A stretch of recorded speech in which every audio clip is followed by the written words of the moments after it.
Mr. Hunt, the webcast is live. Sorry? The webcast is live. Oh, sorry. Well, they all heard the good news. All right. Welcome, everyone. I'm Councillor Lee Hunt, Cabinet Member for Planning, Policy and City Development.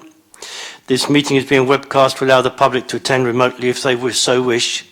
Please be advised that the public seating area is not in view of the camera used to webcast this meeting.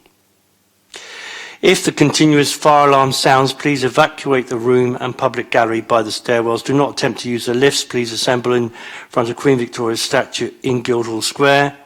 In order to comply with the Guildhall Trust fire marshal regulations, anyone who's signed in at the Guildhall reception desk should sign out when they leave the building at the end of today's meeting.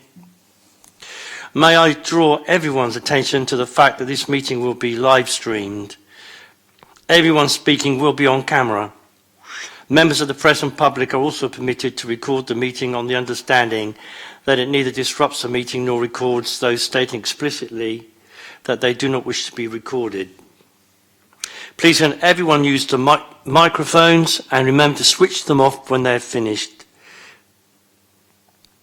So we're going to go around the table and just introduce everybody. I'll go from the left. Over here is because he hasn't got a microphone, is Josh from the news. He's doing his news bit over there. Mr. Maguire. Good afternoon, Ian Maguire, Assistant Director of Planning and Economic Growth. Good afternoon, Lucy Howard, Head of Planning Policy. Karen Martin, Democratic Services. Councillor George Fielding, Central Southsea Ward and Labour spokesperson. Councillor Judith Smythe, former Labour spokesman and in attendance at this meeting. Councillor Ryan Brent, Conservative spokesperson.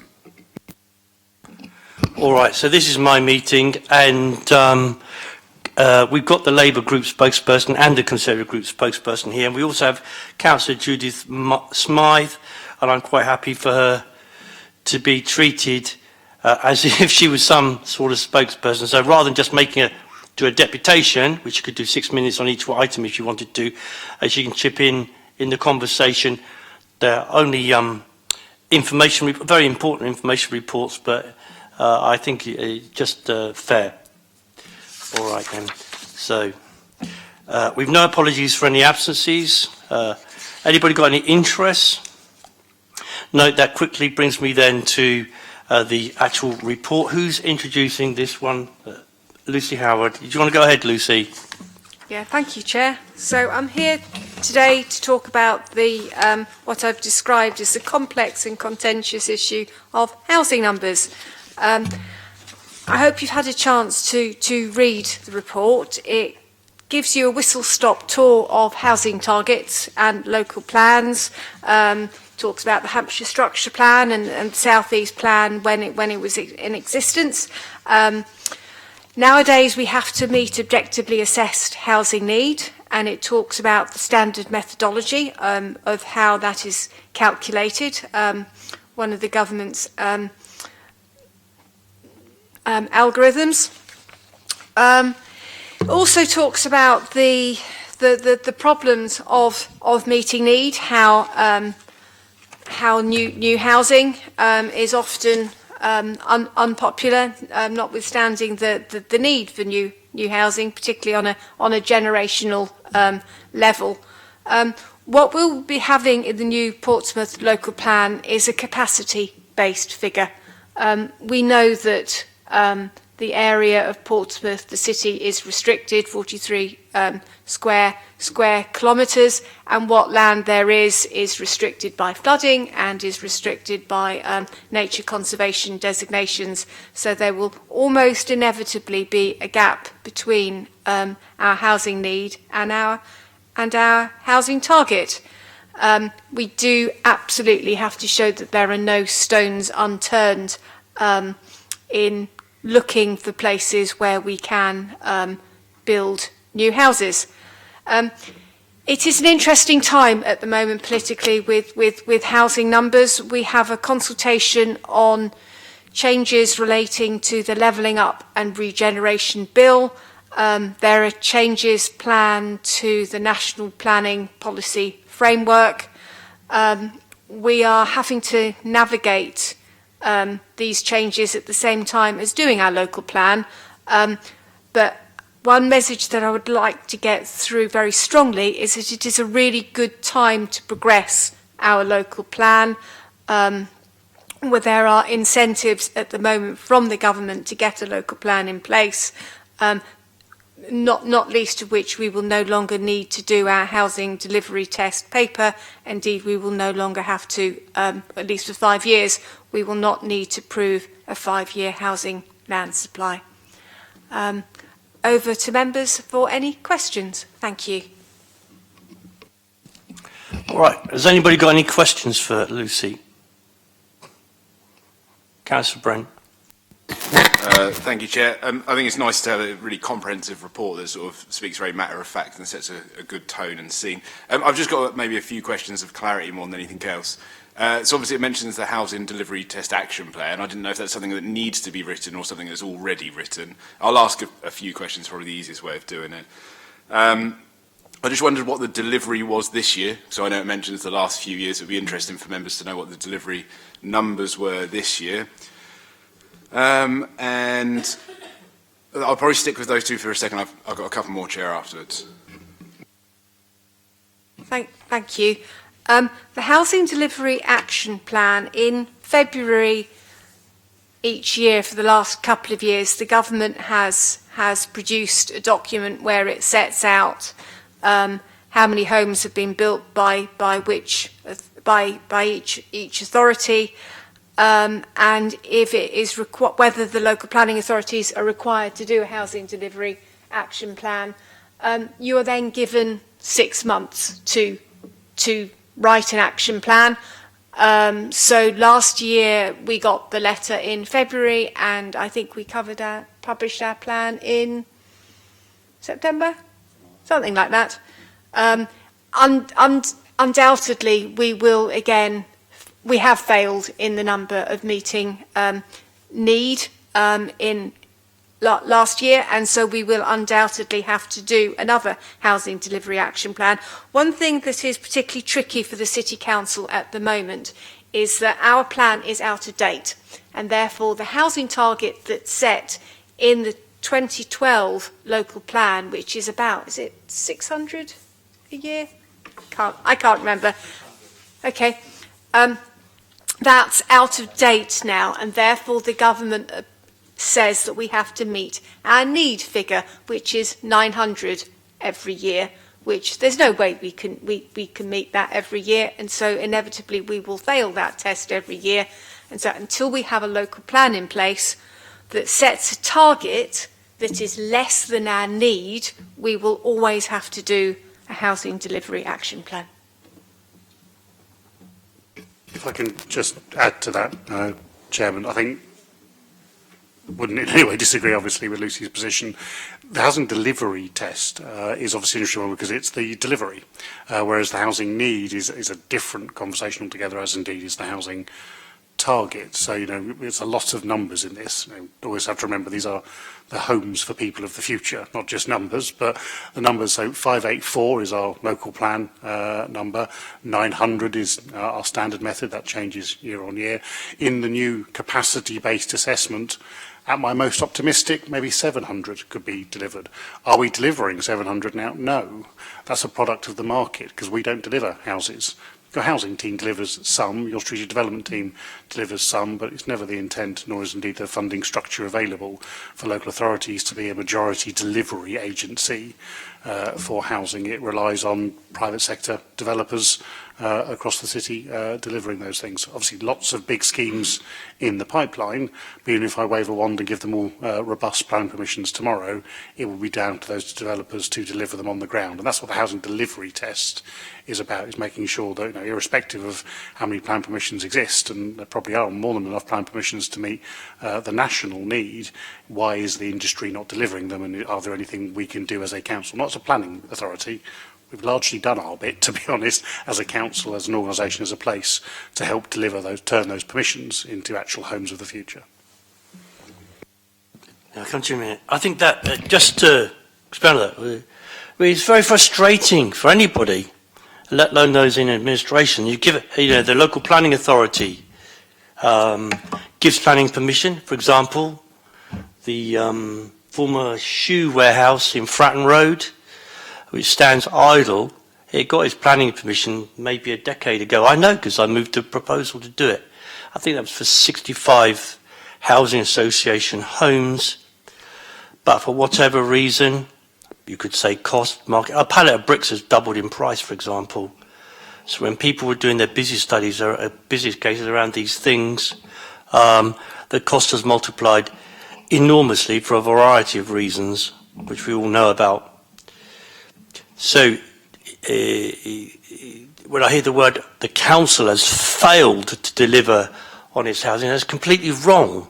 The environment isn't there to build houses right now. And this is not just in Portsmouth, it's just everywhere. So indeed, the council's trying to be proactive. So we're talking now about compulsory purchasing, for example, Debenhams in Southsea, because the developer won't get on with it. It's owned by somebody abroad. So there are a few things we can do, but large-scale housing building isn't one of them, not right now anyway. So we will do what we can. Councillor Brent, do you want to carry on? Yeah, so it's just a couple more points. And just to push, potentially, if we've got a number, I don't know, just how many houses we've delivered this year. That would be useful. The report mentions, literally two comments, Chair, really. So the report mentions unsuitable applications for housing development. It sort of seems, obviously, that's something that we don't want, which I totally agree with. I was just wondering, is there any examples that we've got of proposals or unsuitable applications for housing developments that can be shared from officers to be useful? And then more of a question for you, Chair. My only concern and what I would have liked to have seen, and obviously this is your meeting, is potentially in the recommendation a little bit more of making sure we don't reduce our aspiration. So I know that we've quoted Worthing where they've reduced it to 24%, where you've got where you need to meet the need and the target, and I completely understand the rationale for that. I just want to ensure that we're delivering, if we were to look at around 300 houses a year for the last 3 years, so which is either 50% of the Portsmouth plan adopted in 2012 or 35%. I just worry that we're not being aspirational enough if we try and look at it and go, well, Worthing have reduced theirs to 24%. I don't want Portsmouth to follow their trend. And I would just have liked to have seen a recommendation that says to ensure that our aspiration is that we build as many houses as possible. That's it, Chair. Thank you. Well, I don't think everybody would agree you want to build as many houses as is possible. We want to build according to our need, and our need will be set out in the local plan when it comes. Ms Maguire's already described that we can give planning permissions, but you can't go to a developer and put his or her arm up their back and make him lay a single brick. I think Theresa May said that when she was addressing Parliament. You know, she said you can have all these targets and all these houses and all these plans. Doesn't mean say one single house is going to get built. So this is the national environment is really important, and because of I don't want to refer to COVID too much, but because of that, and indeed other things that have happened, not least the mini budget, the cost of everything has gone right up. And best will of the world, I mean, Portsmouth is a £500 million council, something like that. And with the best in the world, we don't build houses. So what we do is deliver the land, if at all possible, to build them. And then it's down to the housing associations, developers and so on, to build the houses. So this proverbial we is a bit of a red herring. We don't build houses. We try and enable them. We try and create the strategy and the environment to do the best that we can. Government has also got its part to play, and quite frankly, it hasn't played it. Councillor Smythe.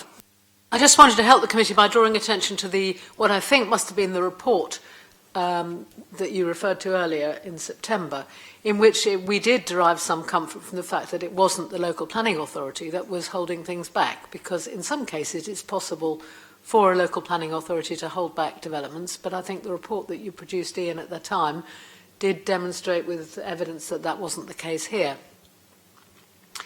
So I just wanted to, we have had a report in I think last September or October on exactly that subject. And yeah, I was reassured by that, and I think we should continue to be reassured by that. Yes, if you look around the city, I quote the government's own phrases, leaving no stone unturned. So in my patch, for example, there's the quick save building. It's got allocated, I think something like 35 flats. And the officers from Regeneration have been over and doorstepped the owner. As a result of that, he's come along and put in for pre-application advice. But you can't make him build it with the best will in the world. You can't force him to lay a single brick or to remediate the land. So, and we saw the recent application at Tipner West held up through no fault of the local authority, but because the Environment Agency stepped in with concerns about flooding. So we are constrained on all sides by quite a lot. Any more questions? Councillor Smythe. Councillor Hunt, a couple of questions unanswered, I think, still. Oh, I beg your pardon. Sorry. Sorry. So we complete, the total of 291 new homes were completed in the last monitoring year, which was April 2021 to March 2022. I don't know how many have being built currently in this year. In terms of what I meant by unsuitable housing development, it's interesting to look at appeals from neighbouring authority, where and I know of several recently where there is an unnamed authorities where there is no local plan, no up-to-date local plan in place, and the inspector will literally say, this is not a good scheme, but you don't have a 5-year housing land supply, you do not have an up-to-date plan, I am allowing this scheme. And it is not good planning, but unfortunately that is what happens when you don't have an up-to-date plan. In terms of reducing aspirations, we don't want to reduce aspirations for the city, absolutely. And we do need to demonstrate at our examination that we have left no stone unturned in terms of looking at housing sites. So there is no intention to reduce aspirations. No, none at all. In fact, I was up in your patch only a couple of days ago looking around, is it Waterside Road with all, sorry, Waterworks Road, that's right. I remember giving the okay for it a couple of years back. I think it's come on quite quick. And the houses up there are absolutely lovely. I think they're a mix of social housing and private housing. Really, really lovely houses. It's all new. There's room for more. There's room for more. But so things are happening. But I keep hearing this we give the permission. It's not our land. It belongs to other people. In most cases, it's not our land. It belongs to other people, and they come to us and seek planning permission that may be given or may not. And it's up to them to build out what permission that they have been given. And as we hear, it was just under 300 last time around. So the council can't take a gun to them and tell them to build. Any more? Is that enough for now? Councillor Smythe. One thing to that, Councillor, because the point on a recommendation around ambition, to be honest, it's intentionally not in there. That is for the council, not necessarily Councillor Hunt on his own, to decide as part of your local plan. No one's planning to hit a percentage of a number or a target, as Lucy's laid out. It is extremely likely, nay inevitable, that it will be a capacity-based figure. This is what we've been advising members of. Well, I've been here coming up on 4 years, so coming up on 4 years, that is inevitable and hardly surprising to anyone in Portsmouth that capacity is going to be the challenge associated for that. So your ambition is limited by the amount of land you've got to deliver it. Where your ambition is sought to exceed that, there will be constraints. Your comment earlier, we should be building as many as possible.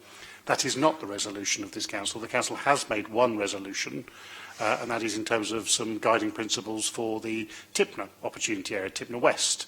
There, a scheme to literally is build as many as possible. I not be constrained by capacity and start interfering in protected habitats was carefully scrutinised by this council, and the decision made that they didn't want to progress with that. They didn't want to build as many houses as possible. They would rather give greater weight to the habitat protections associated with that space. So that's part of, that's a really good example of the sort of decisions this council is going to have to make as it finalises its plan over the next year.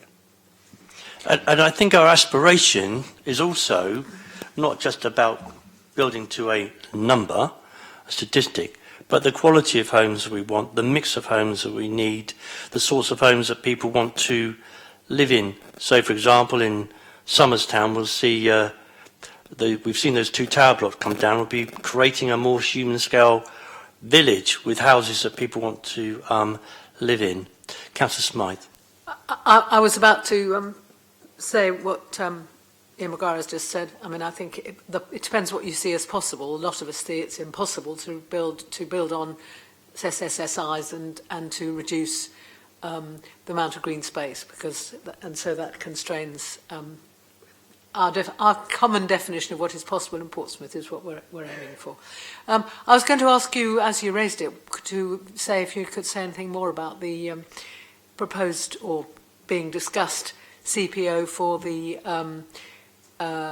Debenham site, because there's a lot of local control in my area about building that one out, and I know we were quite pleased with the planning permission when it was given, and we also think there was some potential for some social housing, if you recall, at the back in a block adjacent to the existing social housing in Portland Terrace. Is it possible for you to say anything about that at this stage, or when are we likely to hear? I don't think so as a business matter, but of course when the council got involved, it stuck its heels in the ground.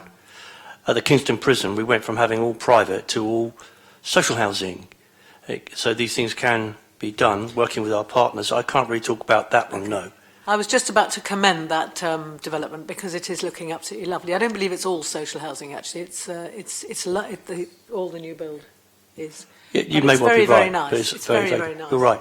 But people said we wouldn't get it done. It's been done. I wanted to say something that slipped my mind now, but... that's the best way to produce social housing as well, is a negotiation prior to building, of course, and that's been a really good example, and I hope we could replicate that on the Debenham site. Indeed. So if we just stuck to... What we don't want to create with just a target on homes is a dormitory city, where people just come back and sleep at night, as it were, and go out the city and go to work. It's got to be much more than that, a living, breathing entity that people want to be here. So we have to be careful what we build, so far as we can be within constraints of government, so that people get parks and they get schools they want to send their kids to, they want to live here. If we had to do the 17,700, which was the target a little while back, we would have just had a succession of flats all over the place, tall buildings all over the place. I think I equated it to something like 22 tower blocks, if I remember rightly. That because of a rebellion on the government's benches over Conservative MPs in particular. They've forced a review, and everything is now more fluid than it was before, which is a good thing. So we shall have to see how that impacts Portsmouth in due course. The TCPA education module tomorrow morning for the members and others to listen to the changing government attitudes tomorrow morning, and it's I shall be going. Well done. Any other questions or comments? I mean, these are reports that members asked us to bring. I was content to bring because it informs people, it keeps things in the open and transparent, nothing to hide, and quite happy to debate with people about aspiration, housing numbers, whatever. So I think that concludes that report. Thank you both very much. I can just add one final thing. Yeah. It's almost just an invitation that members, well, I'm sure, be fully aware, a series of workshops have been put into the diary, now inviting all members to come along and steer the local plan in a collegiate way, at the request of the portfolio holder and leader.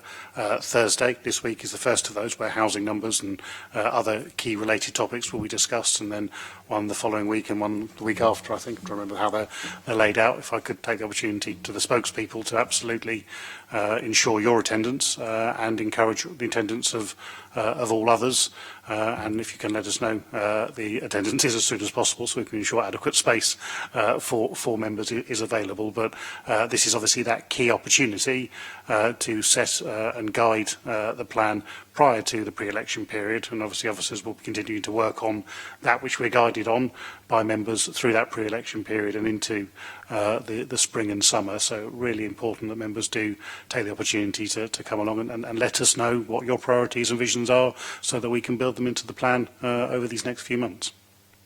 All right, I can't twist developers' arms, but I can twist your arms a bit. Thursday, 12 Thank you for o'clock. putting it on. I've signed up for them all, Chair. Yeah, much obliged to you. Thank you very much. Right. Could we go on to the next item then, please?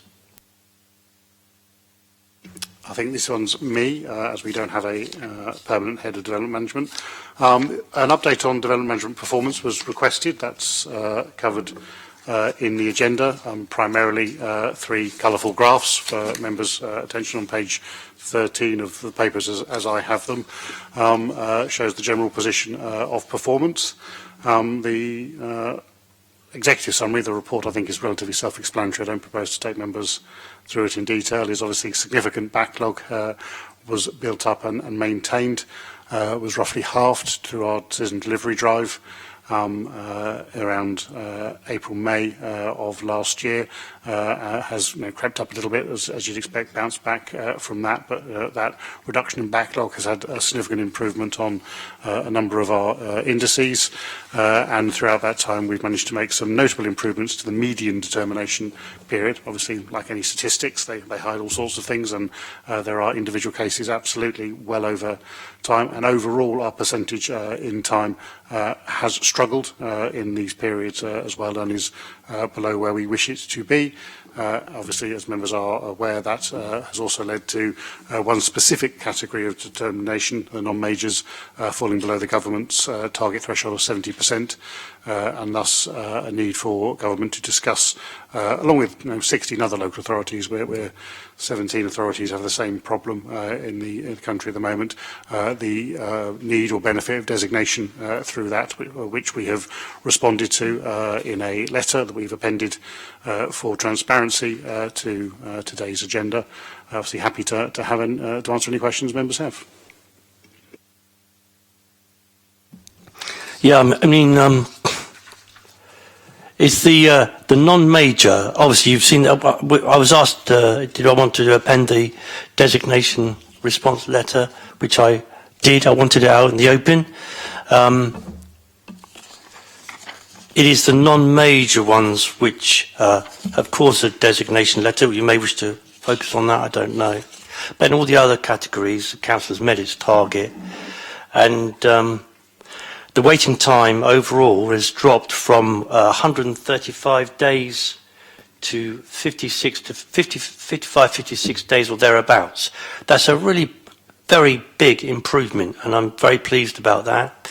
And I've been to see the officers, been up to their area, and thank them personally for all their hard work at achieving that. The non-major ones also, of course, include HMOs, and every third meeting is an HMO meeting. I'm very well aware of Councillor Smythe's view on this, but I've not yet been notified by any other members of the planning committee or the planning committee as a whole whether or not they want that scrutiny delegated back to officers. As yet, I haven't had no indication. That's a matter for the local planning authority and not me. But of course, if that did happen, it would help that bit more, on top of all the other decisions that we made, all the other constitutional decisions that we made around the over 10 homes and over 1,000 square metres of industrial floor space. So those are done by delegated power now. So this is seeing some improvement. And of course, there are 20 other councils in the same boat. And I would point out 2 that are, it's not our fault, no one's fault in particular. Well, I would point the blame with the government, the cuts to the local authorities by the government, that it's very difficult to find and recruit and retain local government officers who do planning. So I think we're 40% understaffed, Mr. Maguire, something like that. So imagine if we had that 40% extra staff, we're up to strength, as it were, we wouldn't have any of these issues at all. But unfortunately, the government sees fit not to fund local authorities properly. Any questions or any comments on this particular report, Councillor Fielding? I was just wondering whether anything has come of the letter as of yet. No. Do we have any indications to what we would expect to receive in response? No, we have. So there's no particular timeline for this. Only one authority has ever been designated before, and it was a clear outlier at the time. So we don't have much precedent to fall back on how long government may choose, and indeed which minister may be sitting in a planning chair on that day to make such decisions going forward. Yeah.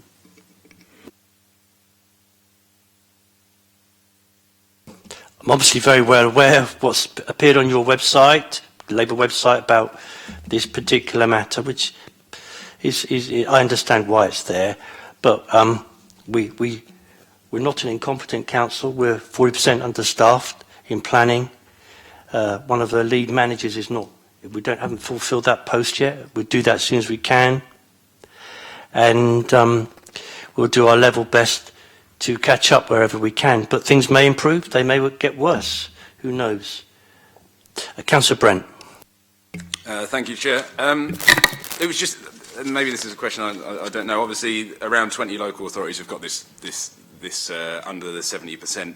I'm just thinking, how many local authorities are we comparing to? So obviously, if that's 20 and 25, then that's fine. But if it's 20 and 600, actually, we're in a very, very small percentage of councils who are getting this warning from the government, and that's just my worry. I think it's useful to add, I think that I completely understand the lack of resource in the sense that the planning department are 40% under, and I think the planning officers are doing a fantastic job and working as quickly as they can. I can't emphasise that point enough, but I just think it's also important to highlight that actually if there's only 20 local authorities who have got this letter, that's also quite a worrying position to be in. I have got another comment, but I'll wait for a response first. Ian, do you want to give an officer response to that? Little more I can add. I mean, certainly I wouldn't say it's not a worrying position to be in, absolutely. A key point, and when I wrote this response, the first one I put in there is acknowledging that improvement needs to occur. We need planners. We need competent, trained planners to do that, and there's a number of burdens and hurdles that prevent that to solve that. The processes in Portsmouth are extremely streamlined. The permanent staff are extremely dedicated and highly competent. There's just not enough of them. So that is it's a very concerning position to be in. I think, say, statistics and will get us only so far in these sorts of conversations. There's over 400 local authorities, but obviously if 380 of them were 1% off across every category for failure, we'd still be within the top 20 or bottom 20, however you want to put it, on that point. So we don't have that detailed analysis, or certainly I haven't put the time into doing so, because I'm not particularly concerned about how we compare to other authorities. I'm concerned about getting Portsmouth to perform better for its citizens. Yeah. The challenge I have for you then, Councillor Brent, is every third rotation of the planning committee is about HMOs. Now, at the moment, nobody has said to me that we want to help get that number down around non-major applications, which is HMOs, which is soaking up a lot of time. Is it the wish of your group, do you think, that you wish to remove that scrutiny around HMOs and allow this difficulty to abate? I don't think I'm necessarily the person to answer that, as I don't sit on planning committee. I think you'd have to ask the members of our group on planning committee. I'm not a spokesperson for planning committee, I'm a spokesperson for your portfolio. Which is planning policy, and that is a policy, so there you are. If you would like to email me with your group's view about removing the scrutiny of HMOs in order to mitigate the weights that you clearly want to be brought down, I'll be very pleased to hear from you. Councillor, ladies for gentlemen, then we'll come to you. Councillor Smythe. I think just to clarify the matter, it is very much in the public domain. We have had a terrifically heavy agenda of meetings in the planning committee, and that's going to continue, I'm sure. We're very happy to be trying to be part of the solution on this. As you're right, a third of the applications we look at are HMO applications, usually for HMOs to increase by one person in one bed space. And we've been very, very consistent in our desire to scrutinise those, but particularly to reject those that don't fall within our standards. And I think actually over the last couple of years we've got a very, very consistent policy-driven policy to make sure that the ones that don't fulfil the space standards or are not providing good standard of accommodation for the proposed number of residents don't get through, but actually most of them do get through. And I think they're only there because one member of the council has called them up. They wouldn't be there otherwise. And if that one person could stop calling them up, we could get through some of the bigger, more important applications much more quickly. And I'm sure the majority of the planning committee would like to do that. I can't speak for all parties, but I am, having chaired it for a year, I think there'd be quite a big consent to do that.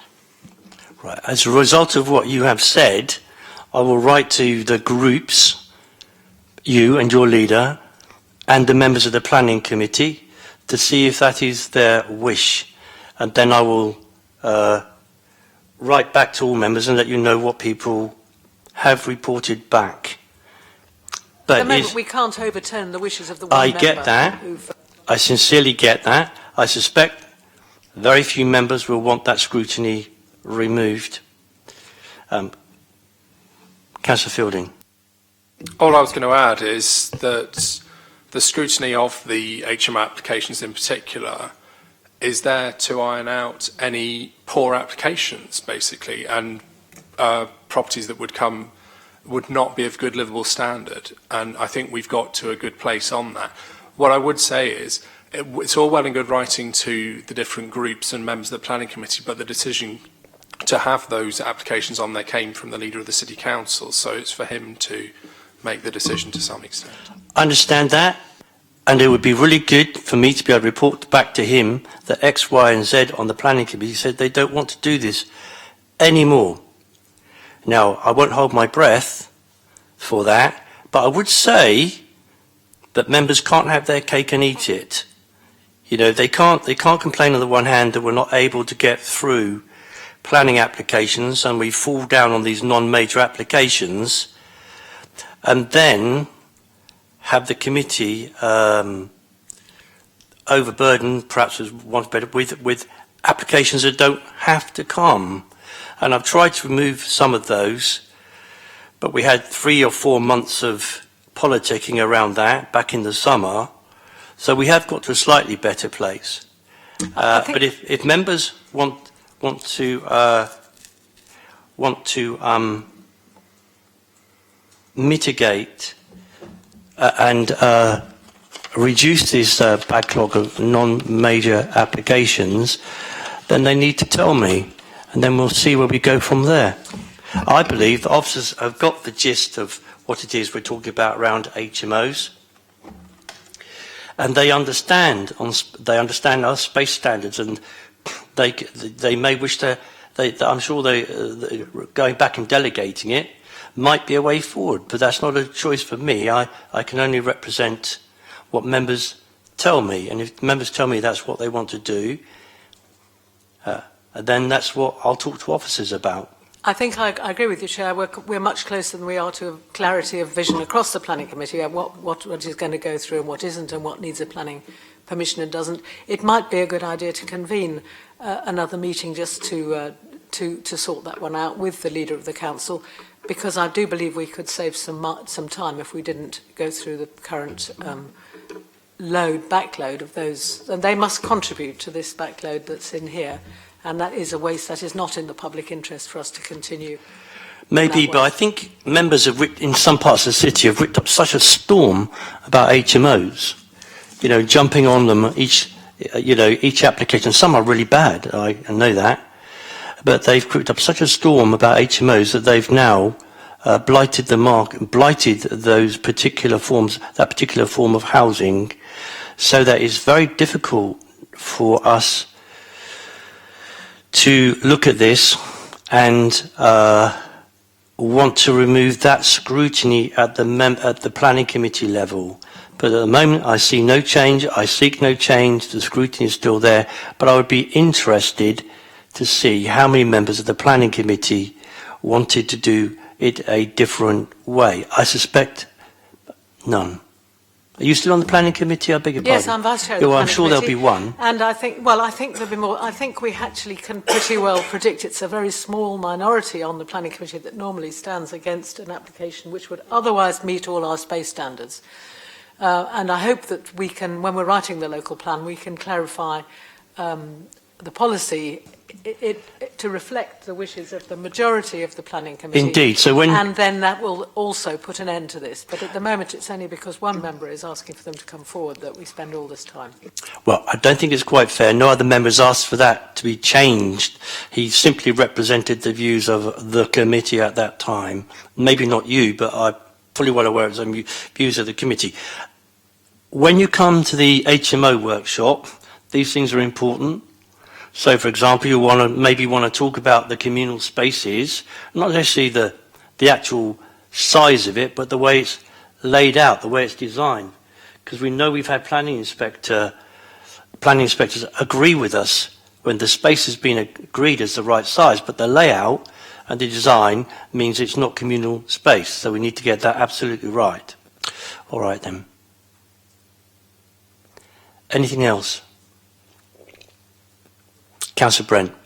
It's just more of a quick question.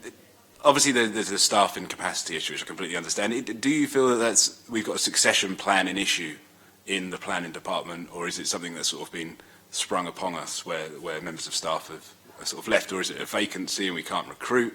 I'm just thinking, what is the solution? Is there a succession planning sort of strategy that needs to be put in place? If I may, we're going to look at we're looking at pay across the council, obviously. We know that these are planning officers. Some of them are best described, if I can describe them as locum, if that's fair enough, they come in and out, but they also get paid a supplementary to bring them up to the average national wage. Is that a fair description of what we do here? You go ahead.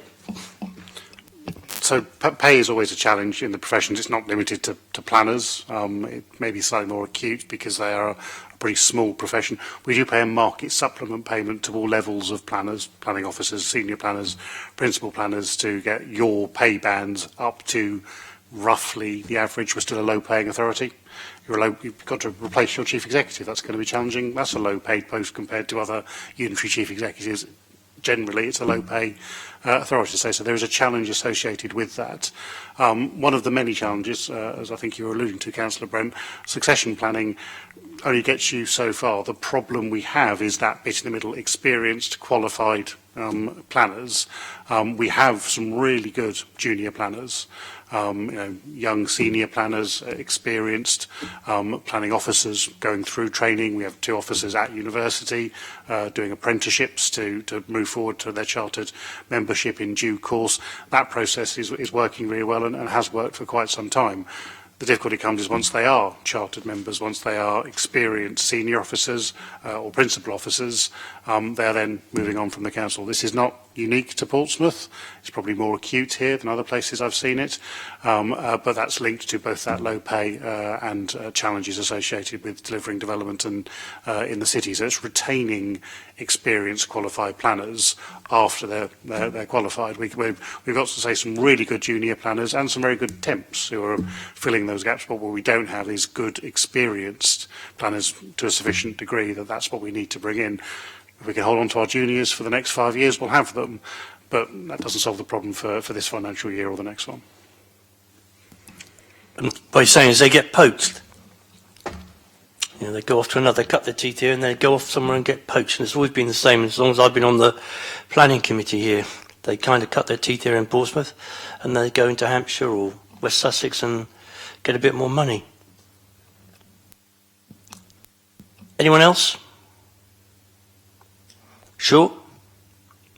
All right, so I'll continue to have an open dialogue with people about difficult subjects. I think it's best to do that.